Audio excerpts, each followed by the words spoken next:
Spin Ultimate, official sponsor of Rise Up.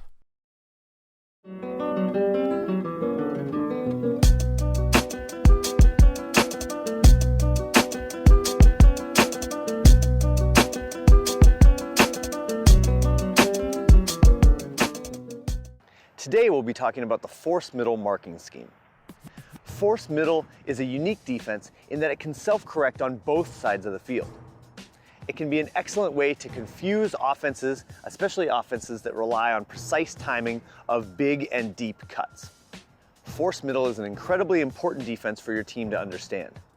Other teams will run it against you, and if you have smaller, quicker athletes, this can be a very effective defense against big, fast teams. The goal in the force middle is to clog the middle of the field with downfield defenders and force the other team to work through many marks. This is especially effective against teams that want to make the offense into a series of one-on-one sprinting contests. Secondarily, if the other team is devoted to the huck, we want them to huck through traffic with lots of defenders able to jump up and pick a huck out of the sky. At its heart, the force middle marking scheme relies on communication. Communication from the sidelines or between the players will help every player know where the changing mark is directed.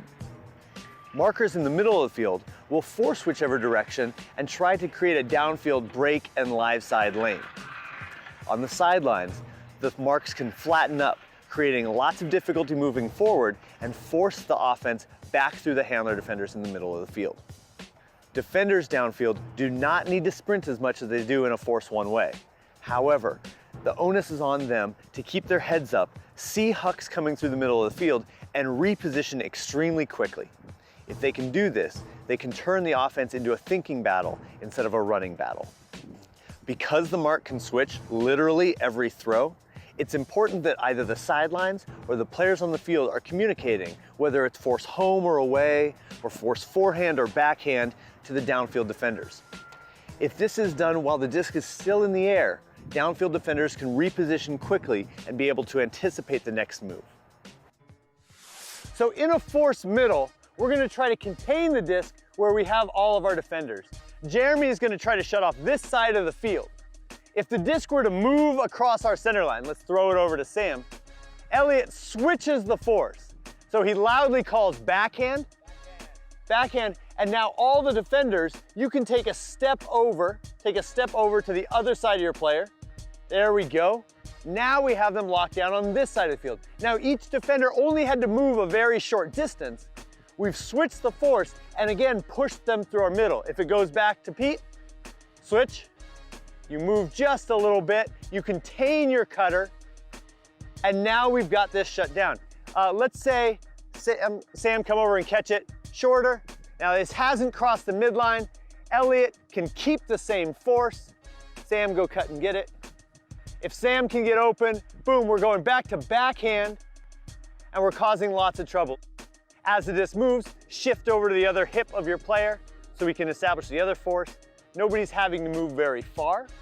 As that disc swings back, shift again, move, good. And shift again.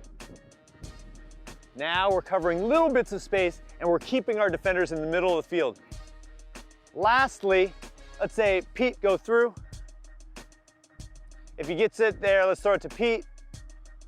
Now we're backhand, everybody shift. Let's say Sam were to go deep from here. Sam go deep and freeze it right there. To throw to him deep, Pete now has to look through several defenders. So Michelle's keeping her head up, and if there's a huck about to go up, she's looking to jump up and block it and then recover if it's not there. Sam, will you start that again? Cooper, as you throw to Pete, we're gonna look for that. Michelle, look for that block. See if you can't put some pressure on. Good. And Pete, go through. If we get this disc, good, we're backhand, look for it, and now you're back to your player, good. Now we can jam the middle as a force middle. If they get it to your person, your job is to get them to the other side of the field. Ready? Forehand, 3, 2, 1, so This good. Good. Good, stopping that mark, bringing them back to the other side. Good, through the handlers, and now we're backhand, stopping that side of the field. Good, jamming up the middle, stopping that side. Good, now we're backhand, jamming that side, and it's taking lots of throws to move down the field. We're slowing teams down. Now they're going 30 yards, but in 6 or 7 throws.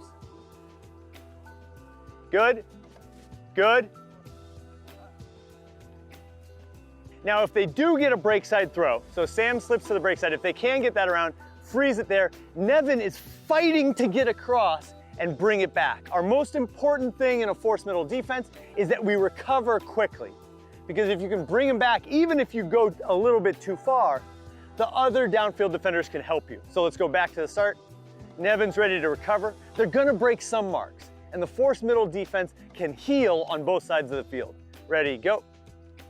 And get in front of it, good, stop it. Now bring it back. Now the downfield defenders have another chance. Let's go back to Pete and play it live. Starting in a backhand here. Good, covering up one side of the field, good. And heal it, and heal it.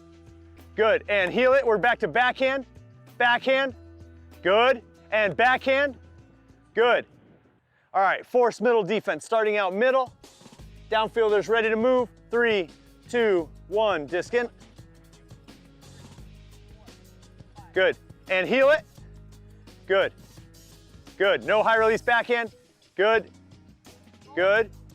And forehand, forehand, good, good. Forehand, good. Nicely done. Jammed in the middle of the field, good.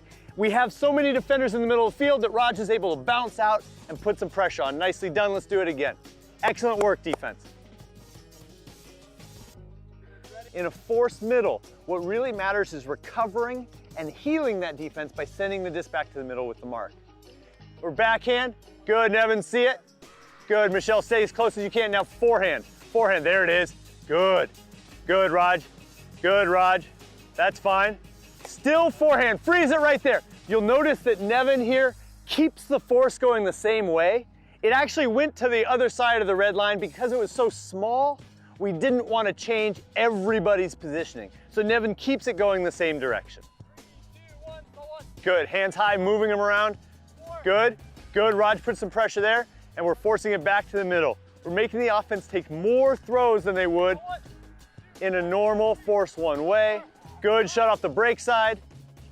Good, good. Even the breaks that we give up are short breaks that we have a chance at. Now, because we're always gonna be forcing the disc to the bigger side of the field, Elliot's in one-on-one positioning here. He wants to line up to force his player back. If we can push handlers back, we're gonna increase throw counts. Against a team that wants to score in 2 or 3 throws, if we can get them scoring in 7 or 8, we will add turnovers to their game. Downfield, it's really unpredictable. Offensive players can't always read exactly where the mark is. 3, 2, 1, good. Jeremy's taking a step back to challenge the lane. Good, we're switching the mark. We're forehand now, good, good. Jeremy, that's fine. Good, we're on him, we're forehand now. Good, good, Mark. Good, we have players in the middle, we have clutter. We're slowing teams down. Now they're going 30 yards, but in 6 or 7 throws. Let's switch teams. Let's have the black team get a try here. Here we go, yellow. Control your side of the field. High right hand, Pete, high right hand. Because the mark can switch literally every throw, it's important that either the sidelines or the players on the field are communicating, whether it's force home or away, or force forehand or backhand to the downfield defenders. If this is done while the disc is still in the air, downfield defenders can reposition quickly and be able to anticipate the next move. Good. Now they got there, but they got there in 6 or 7 throws. That's what we like to see. Forehand start. Good. They're gonna break some marks, and the force middle defense can heal on both sides of the field. Good, keep him there, keep him there. Good, in the middle, handlers looking for it. Good, good, keep him there. We have players in the middle, we have clutter. Good, that's 5 throws already. Good, another break. That's fine. Look at how many throws we're mounting up. We're gonna get chances. Bring him back, force him backhand, force him backhand. Good, more and more chances. Even if they're moving the disc, we're getting opportunities to get blocks in the middle of the field. If your team's having trouble with force one way, and athletic teams are scoring on your 3 or 4 throws, force middle might be a really nice option. You can change the pace, You can force them to play quicker and in the middle, and if that's not their strength, that's going to be your advantage. From a team perspective, you'll know you've run the force middle well if each point you have at least one opportunity for a poach look. Because the force middle puts lots of pressure on the offense to shift their formation to create space, you should find opportunities to jump in front of cutters.